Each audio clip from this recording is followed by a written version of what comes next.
Let's go back to the beginning, all the way from January 2020 when the CDC confirmed their first case of coronavirus. And once everyone found out, it's like the world stopped spinning for a minute.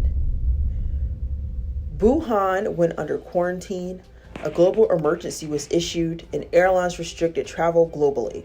Early February, the US declares a public health emergency, and by then 200 deaths had already been reported worldwide. Folks were testing positive left and right, even on cruise ships. And by March 11th, WHO declared COVID-19 a pandemic. From that point forward, everything went chaotic. Many businesses got shut down, causing millions of people to lose jobs. Students in college got sent home, and we had to start wearing masks and quarantining. Something that we never thought we would actually end up having to do. And doing something called social distancing and staying 6 feet apart. Folks were fighting for toilet paper and losing their minds. The shelves were empty, leaving the elderly left with nothing.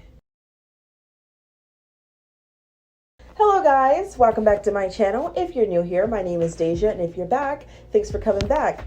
I appreciate you. I have quite a few topics that I want to touch on today, so I will have timestamps listed below in the description or the comments. So if there's something you want to look at specifically, you can just skip right to that part. 2020 was quite the year. We experienced something in this world that we never thought we would. At least for me, I'm only 21. I haven't been around that long, so anyway. There are so many things that I want to talk about revolving around this whole COVID-19 and when it first started. So without further ado, let's get right into this video.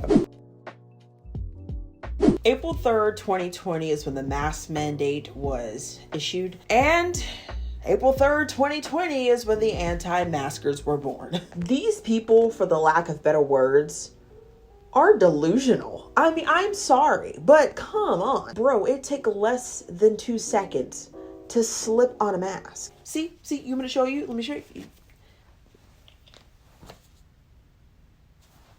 It's that simple, Karen. Like, these people are out there protesting and acting a damn fool, saying that, you're taking away my rights and this is not in the Constitution and I'm calling the police. Bro, you act like they're asking you to shove pebbles up your ass, which might not be that bad because one time I shoved a whole bag of jelly beans up my ass. No, but seriously, look at this. My 6-year-old looks at me every month before I come here and she says, are you going to tell them tonight? Tell them I don't want to wear this anymore. But it's April 15th, 2021, and it's time. Take these masks off of my child. I'm pretty positive that her 6-year-old child did not come up to her and say that. But I'll give this lady credit where credit is due because that acting is chef's kiss, girl. Chef's kiss. Somebody get this lady an Oscar. So the issue with the anti-maskers aren't just the fact that they don't want to wear a mask in the middle of a pandemic. It's also that they take their anger out on other people. Like, this lady is yelling in this woman's ear simply because she's wearing a mask in the middle of a no mask wearing protest or something they had going on.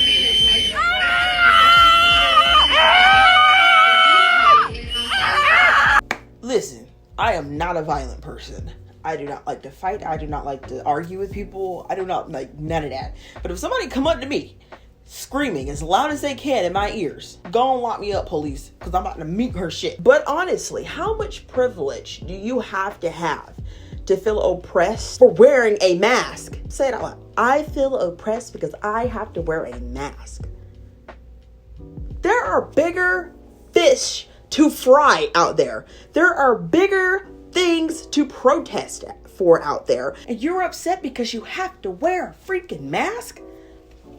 Make it make sense, Karen. I can't. I literally physically cannot take this seriously. And they'll have the argument of, oh, I have CO2 poisoning or my O2 is being reduced. Like, girl, I can blow out a candle with this damn thing on. Relax, okay?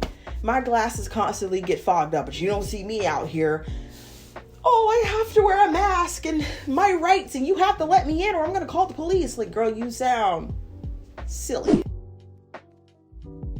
So the government or whoever quickly comes up with a vaccine, and everybody is giving them the side eye, like, how the hell y'all come up with that vaccine that fast? And everybody's kind of like, nah, I ain't messing with that. But there's another side of the anti-maskers, and those are the anti-vaxxers. Now, this is kind of a tightrope I'm walking on here, because I understand why you don't want to put an unfamiliar liquid into your body. I get it. Personally, I didn't want that shit either. You know, I was like, heck nah. Keep that mess away from me. This is coming from a person who personally don't even like taking Benadryl. Benadryl should be illegal. Can I just add that in there? Benadryl should be illegal, but that should be having me high as hell every time I take it. I mean, I was totally against it. The only reason I got it is because I was trying to go to Orlando, but I had to get it because, you know, I won't get into Orlando or on that plane without that vaccine. So I was like, hit me, doc. You know what I'm saying? The issue with the anti-vaxxers isn't that they don't want to get the vaccine. Like, yeah, that's enough in itself. But, like, it's that they try to shove it down everybody else's throat and make them feel bad for trying to protect themselves and their family. Like, they're all online saying that you're being controlled and you're going to turn to a zombie. Like, I personally don't want to be a human during a zombie apocalypse. Okay, I want to be one of them. Because what can I do? What am I gonna do? But yeah, it's just a whole same thing with the anti-maskers. They're protesting and trying to get up there and talk about what is this and that and the third. And I'm just like, please, literally, shut up. Because y'all sound crazy. Like, if you don't want to get it, that's fine. Don't get it. But don't try to, like, you got the vaccine, you're dumb or whatever. Like, relax, Brenda. Relax. It's okay. It's okay. It's cool.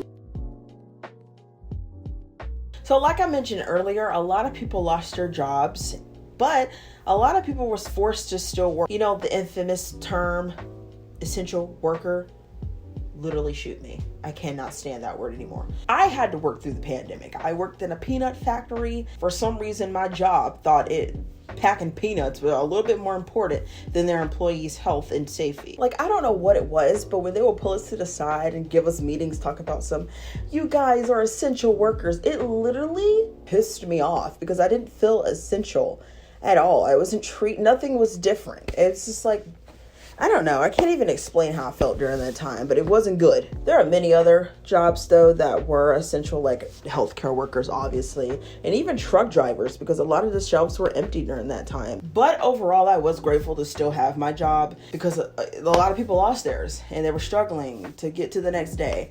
So I was grateful for that. At the end of the day, I did think about that and I was grateful. But for the first couple months, I was like, this is BS right here.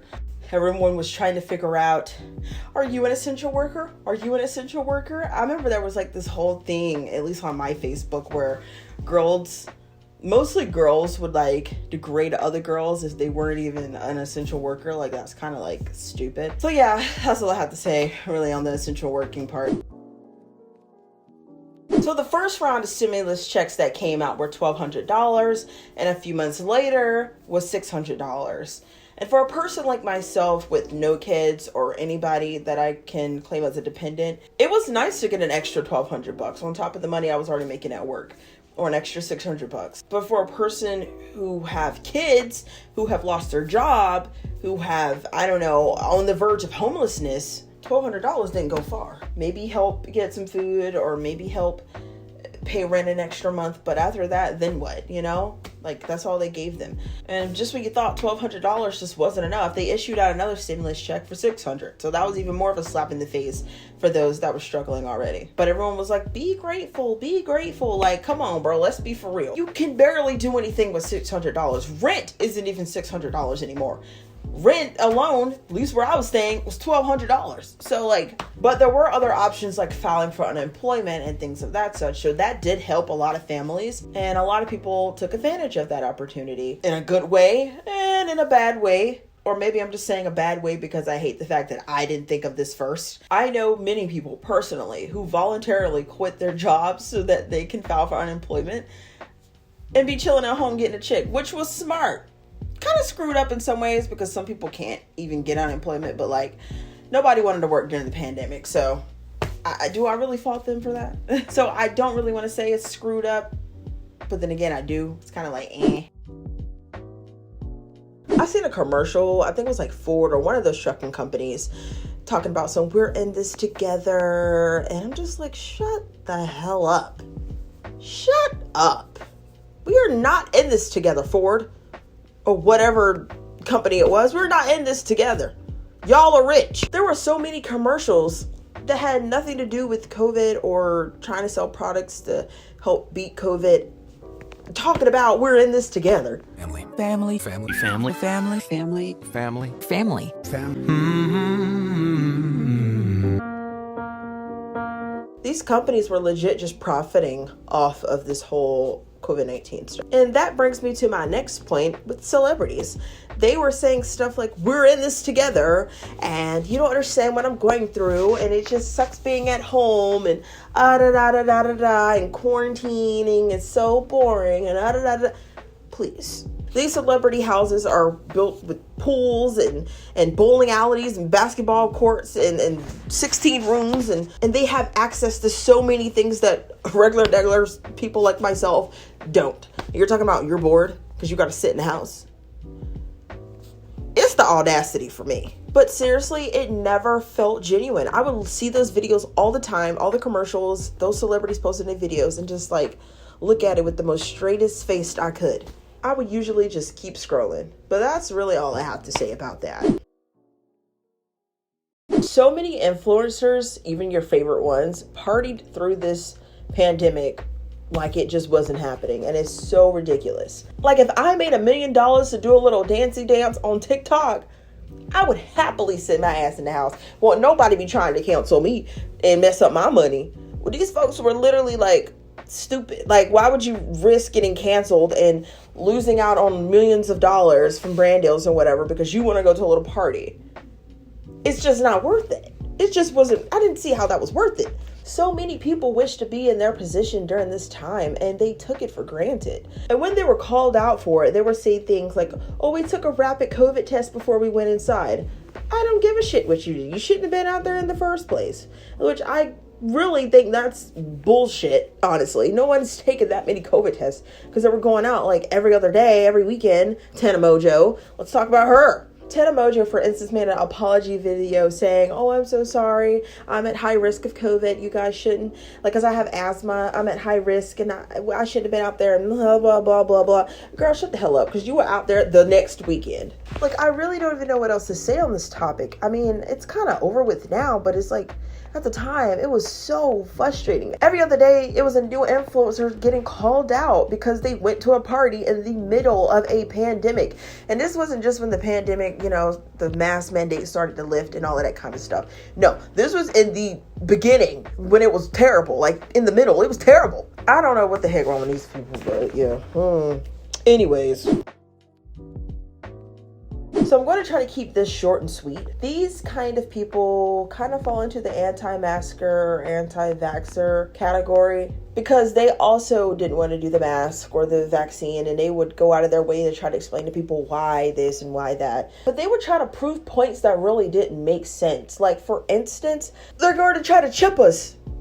You're not that fucking special, Daryl. You're not that special, okay? The government don't give a shit about you. You have nothing that they want. Your credit score is 300. And you wear these crusty ass boxers. What are they trying to chip you for?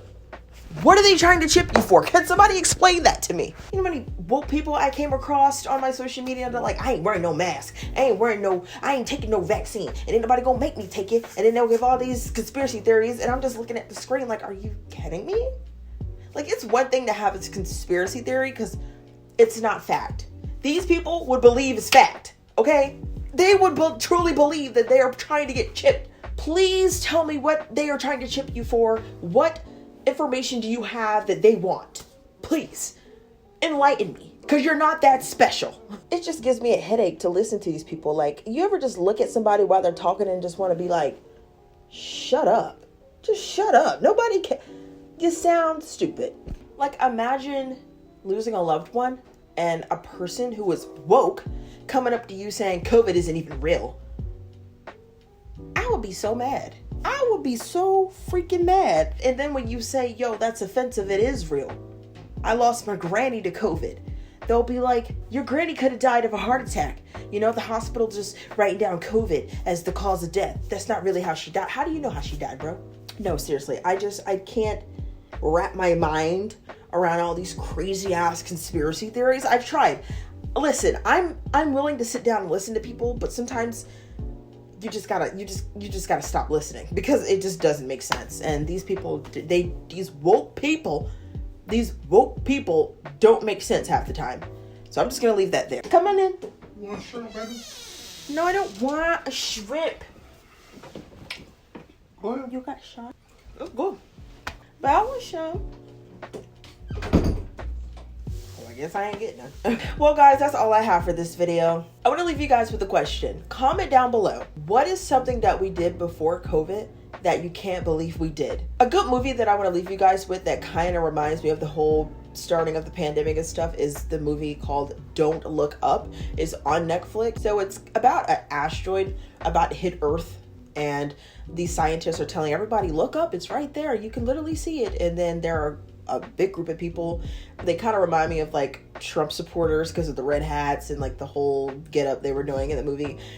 And they were saying, don't look up, don't look up, don't look up. And then other people were like, don't look up. And it's kind of like anti-maskers and pro-maskers kind of going hand in hand. It's like, wear your mask, don't wear your mask, look up, don't look up. It's right there. It's not real. Like, it's the whole shebang. I hope you enjoyed this video as much as I enjoyed making it. So if you want to see more videos like this, give this video a big thumbs up and subscribe. And I'll see you in the next one. Bye.